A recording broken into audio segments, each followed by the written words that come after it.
pati po yung DOE sa pamumuno po ni Secretary Sharon Garin ay nakikipag-ugnayan sa mga oil companies, pati po sa LGU kasi kung meron pong lalabag sa itinatakdang presyo kahit meron tayong oil deregulation, still hindi pwedeng magtaas ng basta-basta.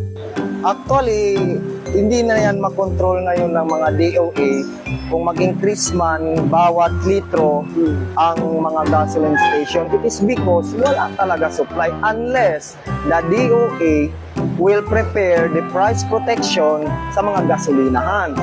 At saka, prepare din sila na dapat may mga consistent supply sa bawat gasolina. So that was the time na pwede sila magsabi na huwag itaas ang presyo.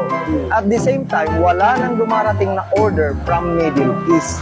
So, alam din nila na hanggang April 15 na lang ang fuel ng Pilipinas. So, yun na lang. So, sabi nila sa No, wala. Wala na yun. Yun talaga. Wala tayong magagawa kasi wala tayong supply sa Pilipinas unless mag-allow ang Brunei at saka Malaysia.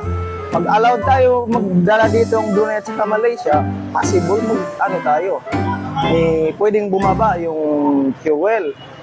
Pero let's say for example, basettle na ang sigalot sa Middle East, aabot pa yan ng buwan bago mag-roll back ang fuel. Kasi matagal pa yan ang loading from Philippines to Middle East or from Middle East papunta sa Pilipinas.